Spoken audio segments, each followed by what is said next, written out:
Kia ora, everybody. Welcome to this edition of the podcast. I'm quite honoured to sit down with Eddie Rakanui. I came across this man through a tweet from Dom D'Agostino, and if you haven't heard about him already through my podcast, you're about to hear a little bit more about the great man. He's the mastermind behind ketones and ketosis and hyperbaric oxygen, lots of things like that. He goes diving with Navy SEALs. What did you get up to in your weekend, Eddie? This weekend was it was different in the sense that we've had some overseas visitors, some unexpected visitors returning. About a week or so ago, I was driving by a disused bus stop near my house, and I saw these two guys that were cooking noodles in the bus stop. So I pulled over and I asked them what was going on, and just had a bit of a chat with them, and realized that these two young guys, these two German tourists, were camping out in an open field, and they were using the bus stop because it was cold and wet and windy. It's Wellington. They were using the bus stop as a place to kind of get some shelter and do some cooking. So I told them that I lived nearby and invited them around, and they lived with us for about a week. Then they left. And they came back for another few days. So in the weekend, we had a game of poker with the lads. Had the German tourists, they're part of the family now. So that was Saturday. That was Saturday afternoon. Saturday morning, I got thrashed at Brazilian Jiu-Jitsu. Took my daughter and her friend there as well. So they had a bit of a laugh. And what do we do on Sunday? Sunday we just vegged out as a family. So yeah, bit of R&R. Beautiful. German tourists are the best. When I was going to uni in Auckland, flatting, we had one of my mates, German tourist friends who had met in Queenstown, come stay for us. I think he was there for about 2 months, and he was an absolute legend. For those who did not see Dom D'Agostino's tweet about your blog, who is Eddie? What does he do? And what was the blog about? Yeah, so it is basically my journey that I've taken using the ketogenic diet as part of my recovery from what I now know is called traumatic brain injury. So I have had a number of concussions over the years, and I don't like being a bystander. I don't like being on the sidelines. And when I had the most recent concussions, which was in 2016, I'd gone through over here, and I wanted to get a bit more insight on how I can play a bit more of an active role. And without shortcutting the story too much, the blog that I wrote, which Dom had kind of encouraged me to write, is basically just putting pen to paper and documenting that, because what I found was that I'd had all these ideas, and I was coming across research, and I was finding out more and more information, and I was being exposed to more and more ideas that were out there, but hadn't really seen a lot of it pulled together. Particularly with, I felt, my viewpoint's not unique by any means, but I felt like a lot of the experiences that I had would relate to other people, maybe not in its entirety, but I felt like there was enough there, like the love of contact sports, and pretty heavy drinking alongside that, and just the number of concussions and some of the symptoms that I was experiencing. So it was really about just kind of pulling this all together and saying, right, well, I'll put it down, put it out into the big wide world, and undoubtedly, well, hopefully somebody else might find it of interest. And sure enough, somebody did. A few people did, actually. So it was quite nice, and it's quite comforting as well, I got to be honest, just to be able to have that resonate with others and them say, yeah, look, I found this of use. So yeah, for me it was actually another strand of the rehab as well. It's kind of that there was an unexpected benefit to actually writing it all down. There was that sense of having accomplished something out of it. There was a silver lining to the whole process as well. Beautiful, man. And you put it onto page very eloquently, and you spoke very eloquently. In your day-to-day, you're an educator, and I rightly say they're about drinking a bit too much. You're dealing with youths and making sure they don't drink and then get in a car. How does that fit in well with your life, mate? Yeah. So I guess on the first part of that is I grew up, very much a male rugby culture that's standard in New Zealand. You kind of you play rugby on a Saturday, and Saturday night's a bender. You recover on Sunday, and then you rinse and repeat the following weekend, right? And kind of predating all that, it was very standard to have our parents, and probably their parents as well, just kind of drinking, a bit of drink driving, and that was kind of the social norm. So I've gone 180, I guess, in that I'm on the other side of the fence now. The team that I sit within at the New Zealand Transport Agency, we are, I guess, tasked with providing the advertising education programs to help change behaviours, change attitudes and behaviours.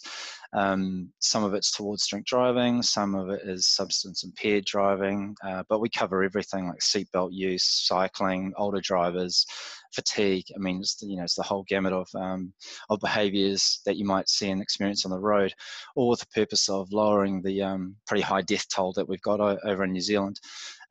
So yeah, I feel like I've got some runs on the board in both sides, and it's been quite insightful in the sense of trying to take what I've experienced, in yesteryear, and also what I've learned in my role over the last 5 or 6 years, and just seen my own shifts in attitudes and behaviour as well, and having that influence a lot of my mates. Who are probably sick to death of me kind of preaching, but it's kind of part and parcel of the role now, I guess. Nice, man. You touched on something just then, and that's fatigue. And you and I both have young children right now, so I do recommend, but don't recommend, listening to the Joe Rogan podcast with Michael Walker, I think it was. And is it the new one? The new one, oh dear. Yes. They said, I think they shifted the school hour in the school forward about an hour, and it dropped the incidence of car crashes by 30%. And I'm just sitting there going, my sleep is nowhere near what it used to be right now. I'm going to die. Yeah, I'm in the same boat. It's funny because, as you mentioned, we've got a newborn, and I mean, this isn't our first rodeo, but you kind of forget how dark it all gets, and in terms of sleep deprivation, and it just gets darker and darker and darker. And going back to those German tourists that we had, I mean, these guys could sleep, man. They were like 12 hours easy. I'd get to maybe 5 to 7, and then suddenly I'm awake, and I'm thinking, what is going on here? But I think the world probably revolves around sleep-deprived parents, and the decisions that we're making. So I don't think we're unique in that regard. Yeah, and they also said about how your prefrontal cortex starts to disappear, and definitely you find yourself saying things and doing things that you normally wouldn't. And it definitely took me back to university. I was like, maybe that's why I made so many stupid decisions. And probably a bit of that alcohol involved as well. That sounds all doom and gloom. Yeah, no, it wasn't good listening, but it was good listening. Rugby or rugby league, which was it for you, or both, or do you have a preference?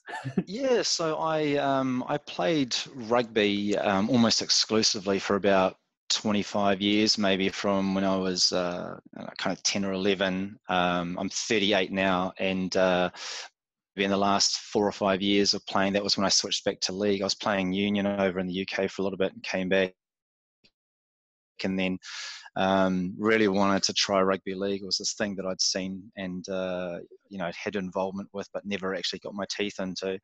And finally got into it and absolutely loved it. And enjoyed the cultures that you get with between rugby league and rugby union as well. It's just, I mean, in terms of preference, I guess because I'm more familiar with union, and most kids in New Zealand grow up wanting to be an All Black, right? So that's probably where most of my allegiance lies. But in the same breath, I still enjoy watching league, and I've got an older brother who's pretty much indoctrinated me from an early age to follow Balmain at the time, the West Tigers now. So it's kind of pretty thick in our blood. Awesome, man. So tell us about what sort of prompted you to dive deeper. This final concussion, what did it do to you acutely, and then just had a quick read over your blog again. You Sure. sort of thought you were on top of it, and then things came crashing back down. So talk us through that. Yeah, sure. So I've read, in passing, and I know it's coming more into focus, this the awareness of concussion, and if you've seen that Will Smith film, I can't remember what the hell it's called at the moment, but there's a lot of talk about CTE over in the States, and there seems to be more awareness of it as an issue. And so that was kind of bubbling away in the sideline. I hadn't really paid too much attention, just enough really. And, the concussions that I've had over the years, and I mentioned it in my blog, maybe 10 or 11, no real way of knowing exactly how many, but I'd always felt when I was in school like I had 4 or 5 very clear instances, and then after school I'd had several there as well. But in 2016, that was when I had 3 on the trot, and I was aware that once you'd had one and it was quite a severe one, you were more likely or more susceptible to having another one. And that's the way it panned out for me. So just having those 3 quite close together, it was, I guess, the anxiety of having them happen so close together, but then also the nature of them as well, like the symptoms that I experienced.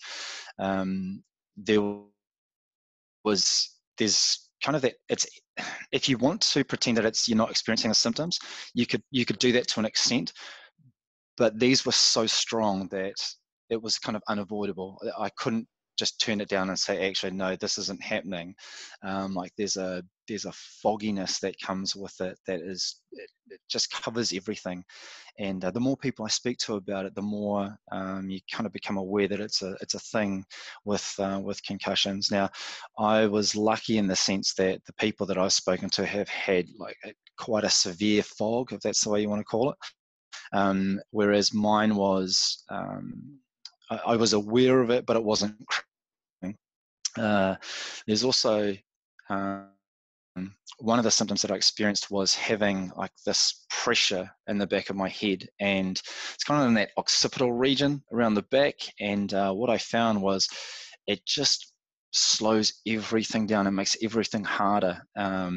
So I'd be having a conversation like you and I might be having a conversation, and then the more in depth it got and the more, I guess, load it required from me, more cognitive load, the harder it became. And it was almost, well, not almost, it was a physical pressure that I could feel.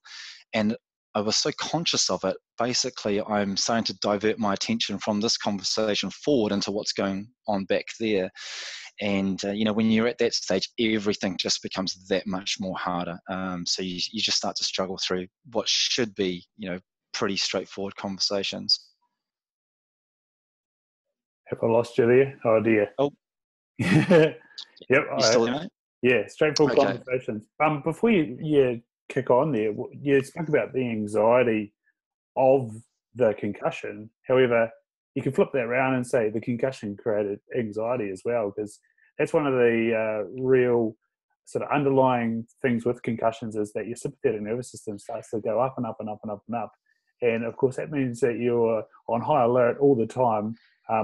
And so one of the things I see in optometry is these people just have the most gigantic pupils in the world. And I see you wearing glasses there. How did your reading vision all of a sudden get affected?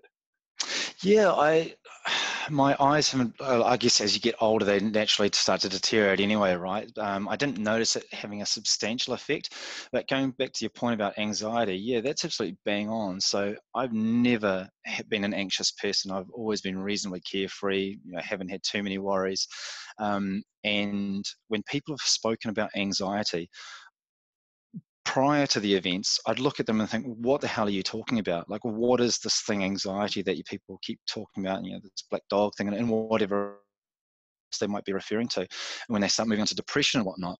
And it wasn't until having had the series of concussions that I started to become anxious. And for me, if I was to describe what my anxiety felt like, it was like this really dirty cloud. Like I could almost, I can visualize it. It was like this dirty, ever-evolving cloud, and it would draw in things that I wouldn't ordinarily be anxious about. And so I would start to internalize common things. I'm struggling for an example now, but things that I ordinarily wouldn't worry about would suddenly get pulled into this dirty cloud of anxiety, and that just kept growing and growing and growing.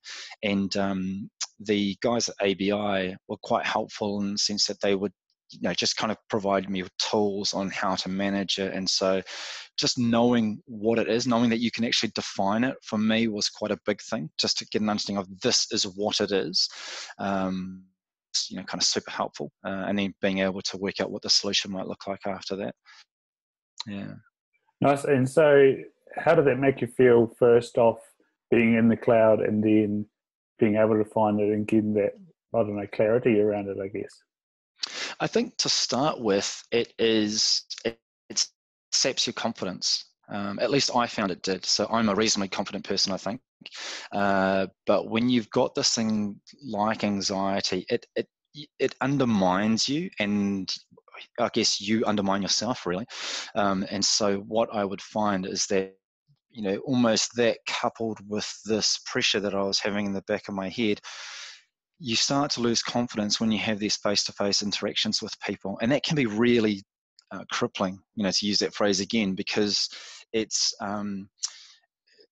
it builds upon itself, right? So you have anxiety, and then you have this pressure that's coming from wherever it's coming from, and then that creates more anxiety, and there's more pressure, and so it becomes almost cyclic in nature, so that eventually you start to kind of withdraw back into yourself. And so until you work out what a plan of action looks like, it tends to get worse, I think, before it gets better. I was lucky in the sense that I've got a really good support network. I've got an amazing wife. I've got good mates who, I'm able to have candid conversations with. My workplace are absolutely amazing as well. And credit to ABI as well, because they were quite clear. They've seen a lot of this stuff before. And so I think, if I was to unfortunately have the process again, or give advice to anybody else, I'd say, don't look for the answers within yourself necessarily, because there's a lot of other people out there that are hugely experienced, and they've gone through this process hundreds of, if not thousands of times with other people. You can kind of lean on that experience. So that's certainly what I would recommend. Just to clarify, who's ABI? Oh, sorry, mate. So ABI, geez, what are those stand for? It's either advanced acute brain injury, I think it is. Right, yep. Yeah, they're kind of the people that you get sent to when the GPs, your standard doctor in New Zealand doesn't know what to do. And the GPs over here are, they're good value. They are kind of they're like Bunnings, you into Bunnings and they know a little bit about everything, but they don't really know a lot about one thing.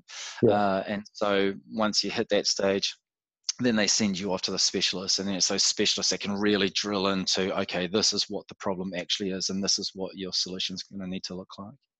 Absolutely. And I like to tell patients that your GP is great if you've got an illness. It's great if you need to get a referral to see somebody, and it's great if you need to fill a prescription. But like the amount of times, just back to eyes, that we get people that have seen the GP and haven't had a lot of help, it's just come to us first next time. But yeah. But they're, as you say, a wealth of knowledge, and if you can tap into their knowledge to then, like I say, go to see a specialist, it's a great service, and we're very lucky in this country that we have such great access to healthcare. Completely. So, as I said before, you got some treatment and you thought you were on the right track. What was that treatment, and what did it give you, and then what happened after that to then start this new journey? Yes, so they gave me a kind of a return to work plan, and that looked like reduced hours, reduced workload, and kind of managing my time more wisely. So what can tend to happen is that you're almost going from one meeting to another, and you might find that your 8.5 or 9 hour day is just back to back with meetings. You're not really designed to, in general, to kind of flick the switch with your, kind of your parameters of thinking every half hour into complete different spheres. So being able to just break up the day into, say, half hour chunks. So I'd do maybe a half hour meeting here and just keep it, work on what's critical rather than what's important, and addressing that first, and also putting the meetings that I would have where it would be I'd have to have more input, front-loading those at the beginning of the day, and that would mean that both myself and the person at the other side of the table were getting the best value out of me. So I'd be able to contribute more meaningfully, and then they were going to get more use out of those conversations as well. They also provided me with some medication that I went through. Now, I can't remember the exact order, but I think I started on a drug called amitriptyline. And amitriptyline is used to just help with sleep. You commented earlier about sleep. Man, sleep is just so important. And when you're going through that rehab phase, I guess, the value of sleep just goes up exponentially, because you just absolutely must have it. It becomes a non-negotiable. And so starting off on the amitrips would basically help to get me into a more regular kind of sleep cycle, or at least help me get into sleep. And but I'm one of these people that I'm super sensitive to amitrips, and so they tried nortriptyline, which I think is a variant of it, but I had the same effect basically. So I kept feeling like an absolute zombie afterwards, and I would have the most mildest of doses.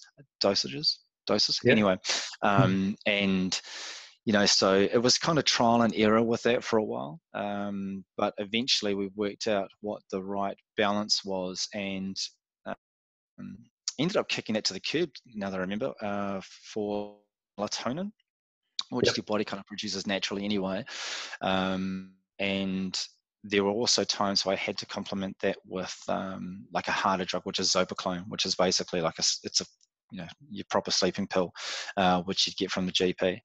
And so it was that kind of that returning to work plan with the medication, and also using some mindfulness apps as well. There's one called Headspace, which is just kind of growing in popularity, which most people are aware of at the moment, which that certainly helped. And then I went through a phase of just slowly building up kind of back towards where I needed to be. The thing I found really challenging at the time is it's not like, if you scratch your hand or you cut your arm or something, or you bruise, you'll look at it and you'll think, yeah, I've got maybe a week, 2 weeks before that's going to heal, right? You've kind of got a sense of how long the recovery time might be. When you've got a brain injury, you don't have that. Nobody can give that to you. Nobody can give you that answer that you might be looking for. So I found that really tough to deal with. And I wonder whether having that kind of contact sports background, sorry, am I still there? Yeah, man. Yeah, I wonder whether having that contact sports background where you're kind of going from injury to injury at times, but you're always measuring on how long you're going to be off the field for, kind of made that problem worse than what it actually was, because you're always looking for the next kind of milestone. Yes, I'm 80% of where I need to be, and now I'm 90%, but you just never have that visibility. It's never there. But yeah, so what I did find though is that I got to a stage where the pressure headaches that I was having, which is slightly different to what I was describing earlier. So yet another one of the symptoms that I had was I could be lying down asleep, and then what would wake me up is I would have what can only be described as a full head. It would feel like all the blood in my body was sitting in my head, and that's what would wake me up. So that stopped happening. There's a thing called pulsatile tinnitus, which is just evil. And it's basically where you can hear your heartbeat in your ears.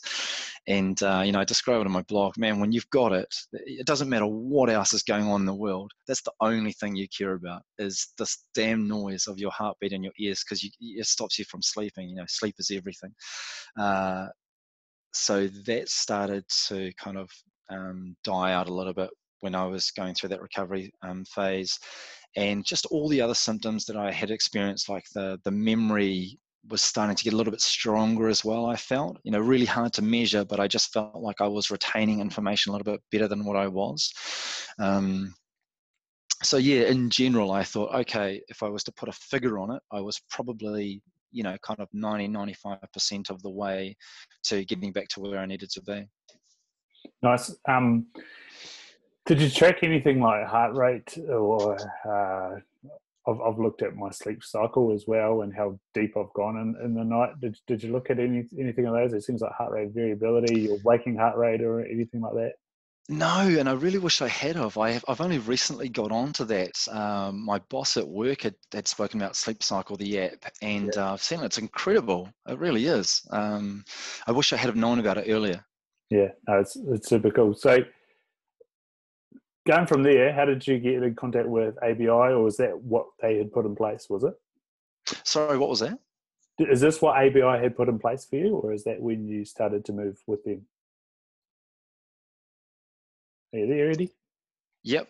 Sorry, you just broke up, so I didn't catch that question. Sorry, Ryan. No worries. So at this point in time, was this when you started with ABI, or is this what you'd been working with ABI for?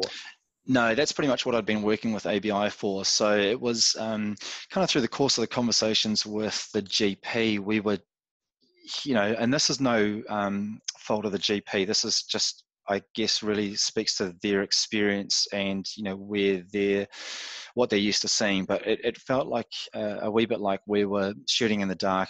They were kind of, it was more miss than hit.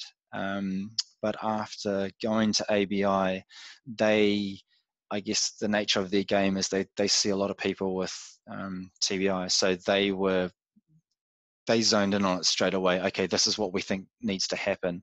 And, sure enough, just being disciplined and applying the plan that they'd set out, started to pay dividends. And I also think there's something that needs to be said for taking an active role in your rehab as well. Like, I don't know how you measure it, but I'm sure there's a term for it where you get some sort of benefit out of feeling like you're actually doing something for yourself. So just that alone, I thought, was starting to help me. So it probably goes back to that, getting some accomplishment in and knocking the anxiety a little bit on its head by having a success story and having a win. Yeah, totally. So how did then you get onto ketosis? Onto the ketosis stuff? Yeah.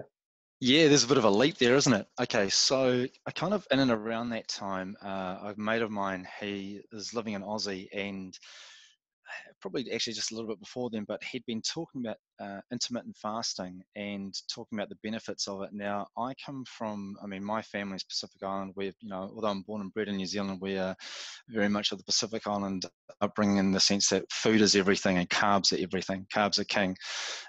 So the idea of fasting is very foreign. It's unheard of. You just don't do it. Why would you do it, right? Why would you starve yourself to death? It just makes no sense whatsoever.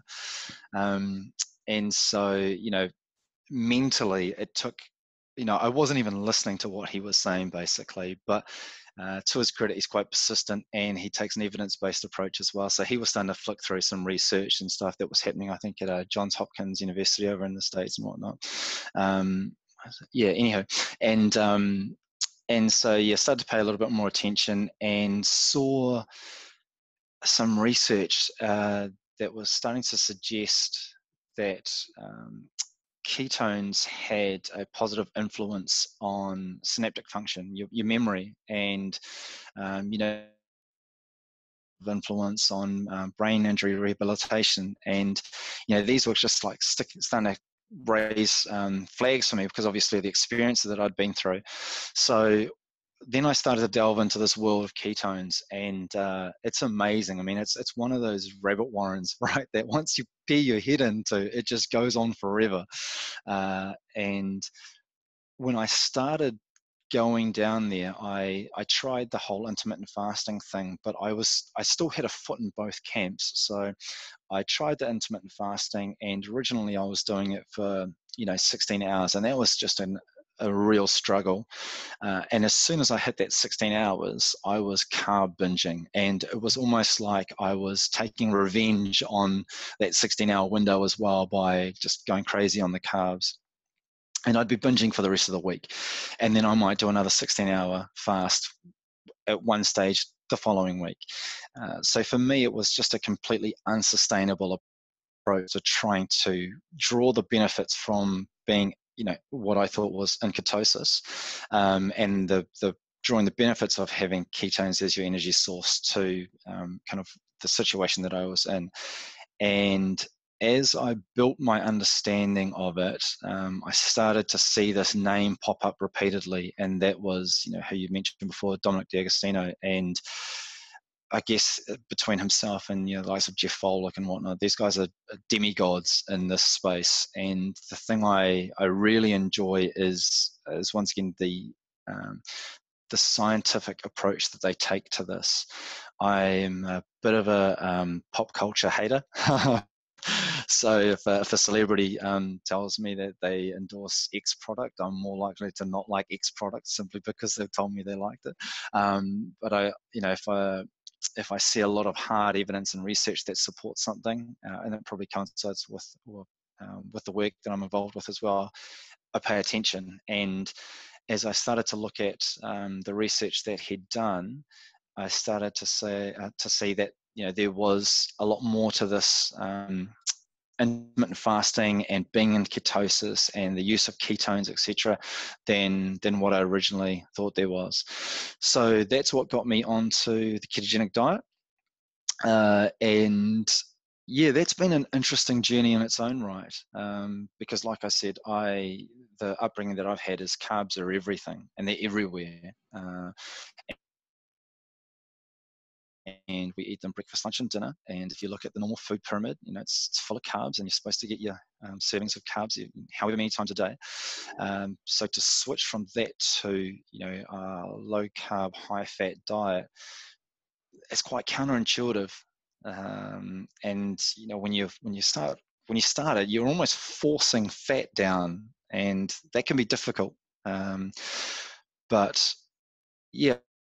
In a nutshell, it's been interesting just making that adjustment, and that definitely took time. That was not an overnight thing for me. Power to the people that are able to make that step change quite quickly, but for me, it was very gradual. Yeah. What was your go-to fat sources when you first started out? Probably were and still are coconut cream. I can swim in coconut cream. I have my favorites. My favorites tend to be the most expensive for some reason, but anyway, there's Have you tried the countdown one? Because it's bloody good. It's about 95% actually coconut, and there's no ascorbic acid in it. It's insane. You open the can and it's just this thick, solid cream with a bit of water in the bottom, and you just mix it up. And oh, nice. Yeah. So one of my lunchtime go-tos is grabbing a can of that and a punnet of blueberries and mixing them up and going to town. So oh, that sounds like gold. It's quite affordable too. Yeah, that sounds good. I've been hitting Cara coconut cream, which is like, yeah, that's the good stuff, right? But also, just buying those tubs of coconut oil and making coconut butter at home. What else? We've been living off bacon. Yeah, never eaten so much bacon, which it's one of those things. I thought there's no such thing as too much bacon, but it turns out there is. You actually have too much of a good thing. But needless to say, that hasn't stopped us from stockpiling our freezer with it. Yeah. But there's just a couple of other go-to things, like I inhale almond flour, almond meal. Yeah. Things coconut, just aiming for fat, really, aren't you? So, and looking to. Sorry, have you followed Dom's lead and gone into the sardines and oysters? Nah, man, that's beyond my budget, and my taste buds as well. I tried. I love oysters. Don't get me wrong, but I tried the sardine thing, and I took a bold punt and bought like 4 or 5 cans of it, thinking, yeah, I'm going to make this. I'm going to do this. And honestly, it was disgusting. I've still got, I think we've got 3, maybe 4 cans still there. The kids ate 1 can, and then that was it. I couldn't go back. So If you're willing to try again, I go to the Brunswick olive oil ones, or spring water, and I cook them in the oven with a bit of chopped tomatoes, cherry tomatoes, and I think that the acid from the cherry tomatoes takes the bite off them a little bit, and then okay. I cover it with a pesto that's made with olive oil. There's only about one on the market, and it's at Beckham's Ave. But yeah, that worked quite well for me. So I don't know if you want to take another punt on it, but yeah, that was. I'm willing to have another crack, man. I'm always keen, because I think that's one of the challenges as well with being on keto is keeping your horizon as broad as possible with the foods that you're prepared to eat, because you are making quite a change. Like, you can substitute a lot of the meals. Like we've still had I can't remember what it is, like some sort of chocolate sponge cake we had the other day, and that was substituting a lot of the ingredients out with obviously almond flour and using stevia and whatnot, and erythritol. But you do have to come up with different meals, and we'd been living on my food bag for quite a while leading up to it. So to kind of step out of that, where you've got somebody who's saying, here, this is what you can eat, and it's all kind of ready made for you, to, okay, now you need to find your own way, and the meals are going to be quite different as well. I think that can be quite a challenge. So I'm always open to new ideas with meals. So looks like sardines is back on the menu. Yeah, mate. As I said, we're at my girlfriend's parents' house, and we're in the my food bag zone. And I ate just before we came on here, and we're already feeling hungry. So I think I need to go after this and grab some peanut butter and coconut oil. I think to counterbalance Yeah. it. Yeah. Oh, peanuts! Peanuts are just they are my source of everything. Honestly, I carry them at work in a bag in the pantry. They're great. Can't get enough. And like I say, the budget thing, macadamias would be great, but someone needs to chop the price and make sure they're Totally. raw, make sure they're raw and not covered in those bloody vegetable oils. Yeah. Yeah. I can't exactly say, sorry, kids, you're on 2-minute noodles this week, so I can eat macadamia nuts, right? That's right. And so, speaking with Dom, did you go in to try any of the ketones brands, or you've just been hitting up the ketogenic diet? Yeah, so you're talking about the exogenous Exogenous ketones? Yeah. Yeah, so I'm tempted, but something stops me, and the thing that stops me is me personally, I know if I start using exogenous ketones, that for me is going to end up being a cheat mechanism. Right. Because one of these kind of addictive personalities. So at the moment, and I can come back to it, but at the moment I'm on a 2-week off cycle. So I'm not on the keto diet. I'm smashing every kind of carbohydrate you can imagine, breakfast, lunch, and dinner. If I had, this cheat mechanism available to me, I would do that more often. I feel like I would, KFC binge and then know, hey, this is all good, because as soon as I finish this, I'll take a couple of these pills, and then whatever the turnaround time is, I'll be back in ketosis. So for me, it'll be a slippery slope. Nice. I was eternally grateful for when I had my. Oh, you got someone behind you there. When I had my concussion, kia ora, that afterwards I knew what ketosis did for a concussion, how it gave your neurons that energy straight away, that they were going to starve my glucose stores just like that and become inflamed. And honestly, I went from not being able to have a shower, not being able to remember what delicious meal I'd made before, who had played last week, to nailing the SCAT 5 in 30 minutes. And it's a test that they get you to balance on one foot, remember 6 words backwards and Wow. numbers. And the poor, he was a GP as well, the poor GP that was on the Saturday clinic sort of looked at me like, are you sure you had a head knock? And I was like, mate, I couldn't stand up.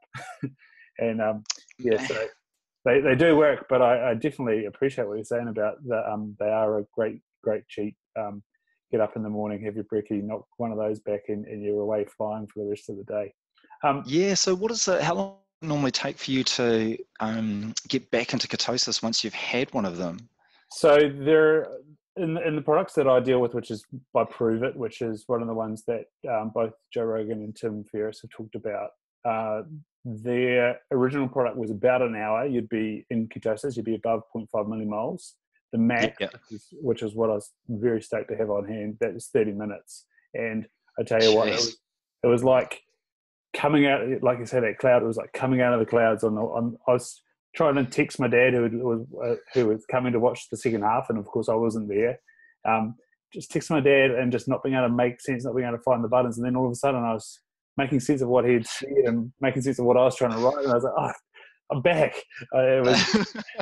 It was definitely coming out of the clouds. So yeah, the max is definitely far more bioavailable, and I suppose, I'm just one person, and it might have been just my recovery after the head knock, but it was 30 minutes and I was starting to be a person again. So yeah, I don't know, and that's probably a good way to know that was working, and plenty of guys out there have done their blood work with a glucometer, and sure enough, just like that. So you're right, it's a lever that hey, in ketosis. Yeah, absolutely. It's interesting with the testing as well, just the measuring. I mean, people who I've kind of been in the gospel of ketosis and ketogenic diet too, is I just cannot overstate the importance of testing.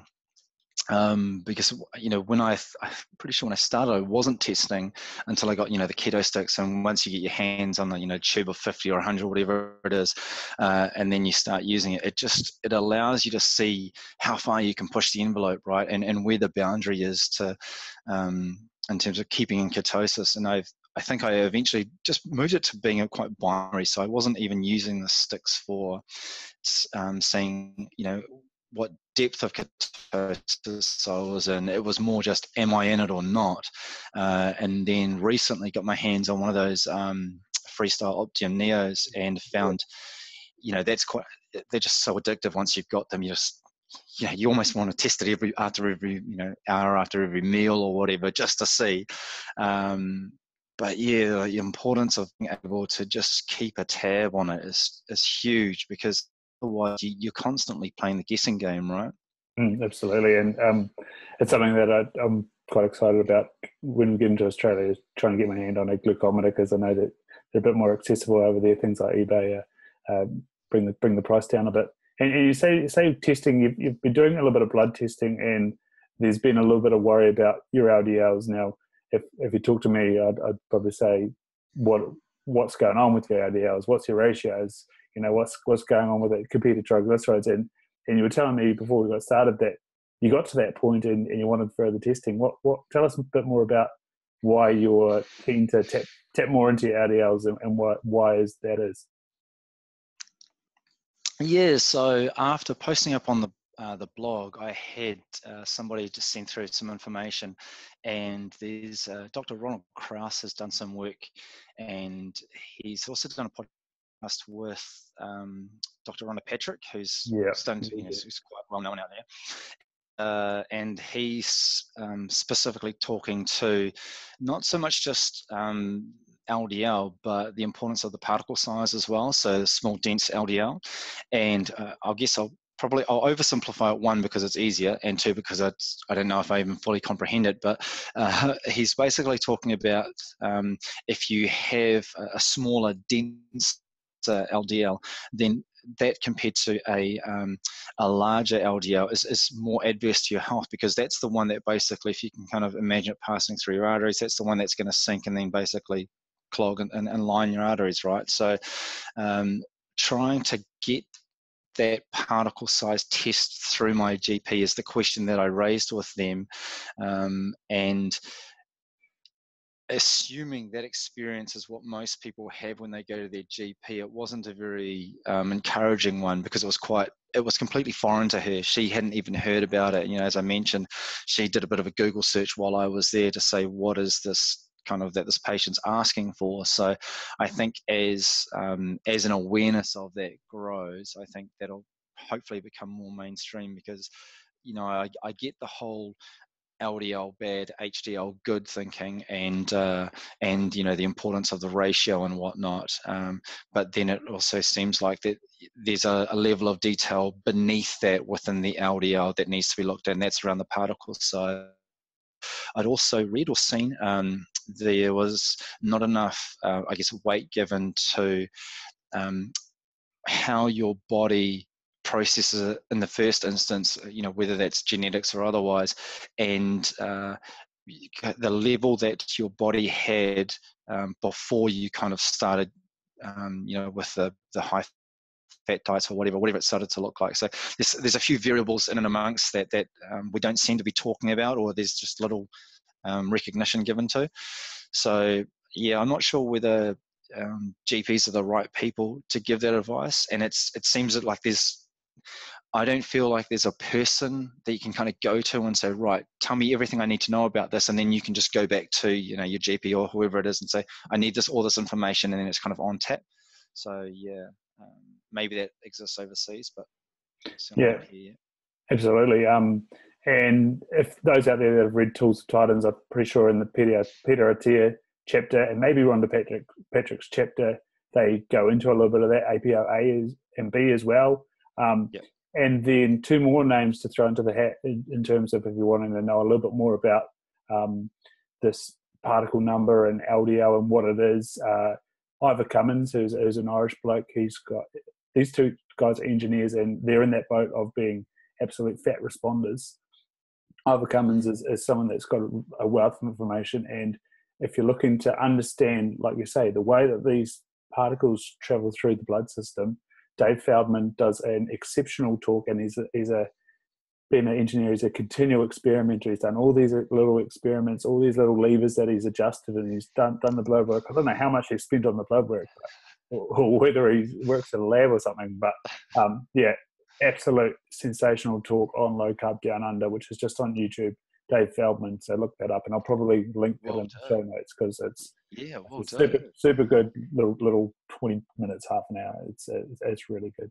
Yeah, nice, awesome, man. And so is the GP wanting to put you on statins or just be careful of it at this point? No, yeah, just kind of keeping a tab on it. I think because they know that I'm using the ketogenic diet specifically as a treatment pathway for the concussion symptoms, I guess they're perhaps not as interested as myself, obviously, but they're interested to see how it's going to track. So they're kind of keeping a tab on it, but it's trying to get the pieces to line up again. So I had an appointment with the neurologist a few months ago, and the public health system being the way it is over here, I had expected to have another follow-up and an MRI done by now. Unfortunately, that hasn't happened. So, when I spoke to the GP recently, it was about kind of prompting that again to say, look, we want to keep the ball rolling with this. There's only so much that can be done though, because I'm going into a system where you're up against the needs of a whole bunch of other people, and I've got no visibility of what their needs are, and so I can only imagine there's some pressing ones out there. So just I guess making sure that they are aware that I'm still here and still looking for this information. The PT, the pulse tinnitus hasn't gone away. It's still there, and there's still, I guess, flash points that I experience, with the head pressure, or particularly when I'm really tired, like that's, and from the people I've spoken to, that's a thing, really difficult to shake, is that when you're fatigued, maybe, or sleep deprived with a newborn perhaps, it's easy to have those kind of past symptoms kick in again. So that's what I found, sure enough.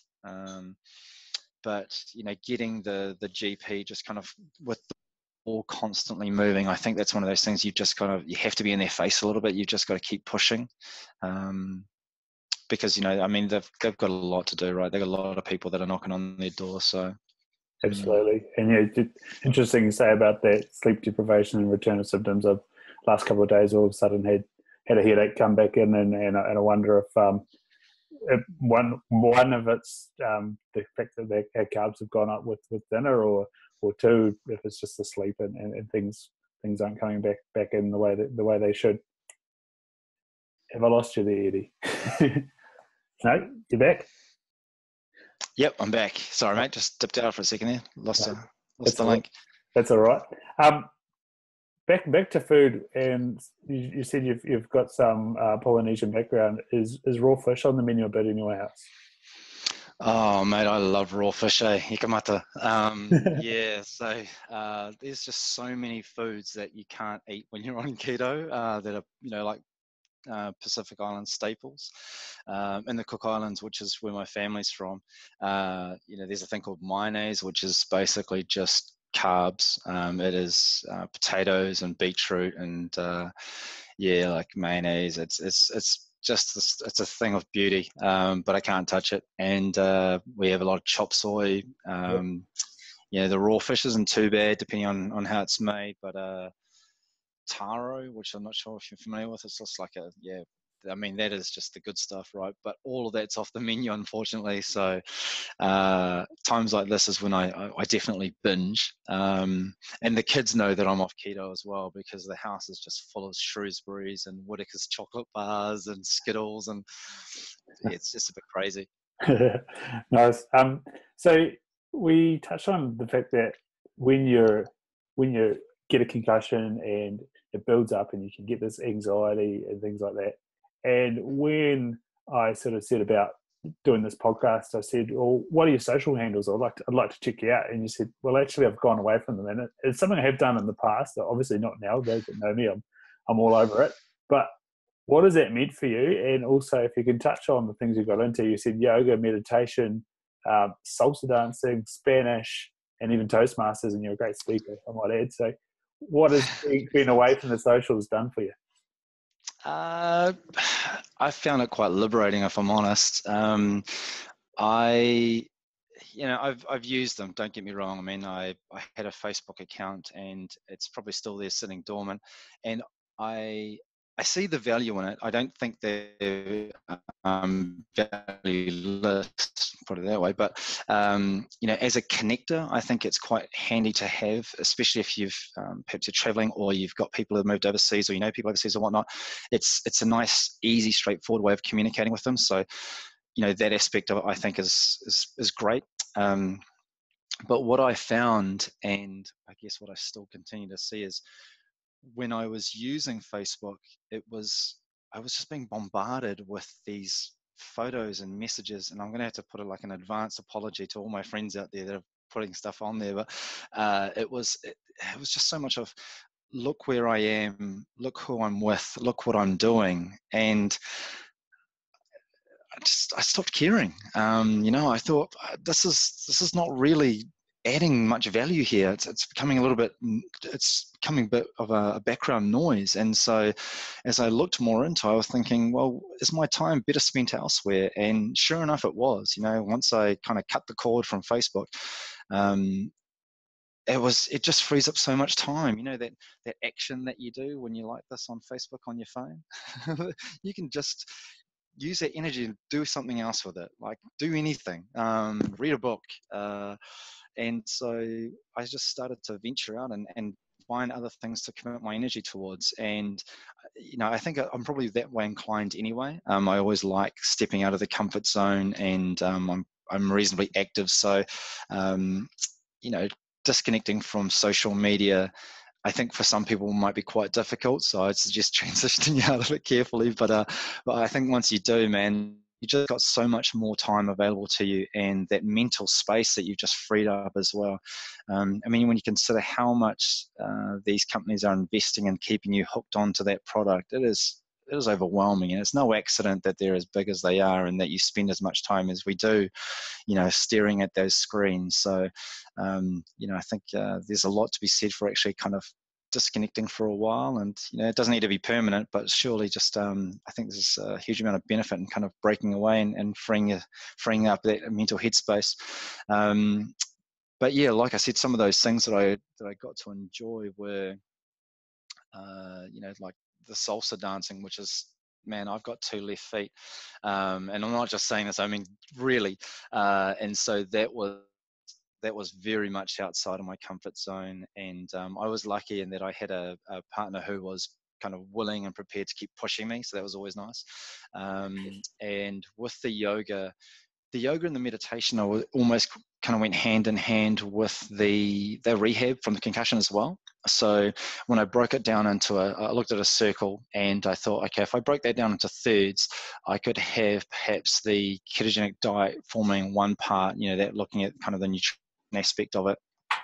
Hey there. And then if I had another third, because I had completely stopped all physical exercise altogether until I'd gone to the neurologist. Once I got the sign off for jiu-jitsu, then that allowed me to kind of fill in that third, because exercise, alongside sleep is hugely important, as you know. And then I was looking for something that would really tie them together and really give me that mental peace, I guess, that I was looking for. And the yoga and the meditation is kind of where that came in. The meditation is probably more recent. Certainly the yoga I found quite, really powerful, but hard to commit to. Hard to commit to in the long term when you've got little people, right? If you try doing yoga in a house and you've got kids, guarantee they want to get involved and climb on you and do whatever and run under you while you're doing it. So it's just about being pragmatic with it as well. And so being able to, I guess, meditate as soon as I wake up in the morning. There's a guy called Sam Harris who does some guided meditation who I really enjoy listening to. That kind of ties it together for me. It's a nice way of bringing that peace of mind and kind of setting up the day as well at the right level that I want it to be set at. Oh, so Sam Harris is creating an app as well, which is pretty exciting. You spoke BJJ, Brazilian Jiu-Jitsu. Yep. Keep hearing about it. Maybe my rugby career is over. I don't know, but it might be the next thing, perhaps.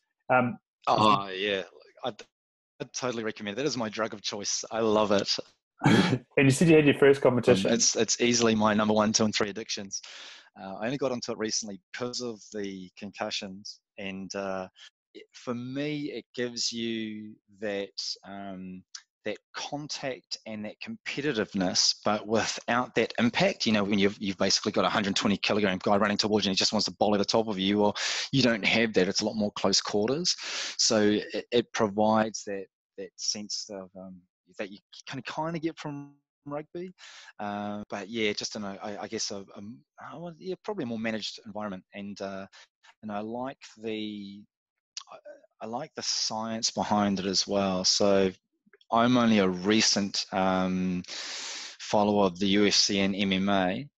Before, when I used to watch it, I hated it. I really disliked it because they'd go to ground and I thought, what is this? This is crazy. Why are they rolling around on the ground for? Because I didn't appreciate it. But now that I've experienced jiu-jitsu, then I can start to see the technical side of it. So, I recommend it to everybody.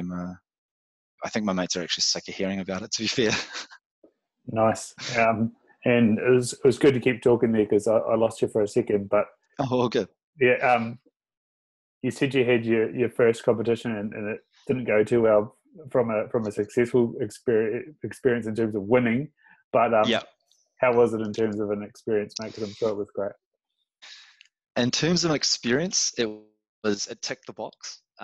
So before I started, a couple of months before I entered, I was all about the experience, and I was, very much hand on heart. I could say I just wanted to enter it to step out of my comfort zone and to get the experience of entering into a Brazilian Jiu-Jitsu competition.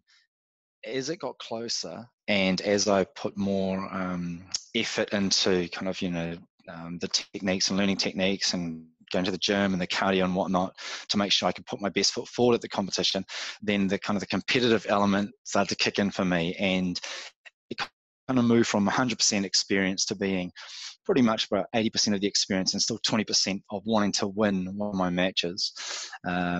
So I got the experience that I was looking for, and I was disappointed in not so much in the results. I won't say the results. I was disappointed in the performance I put in for one of the matches anyway. I won't say which one, but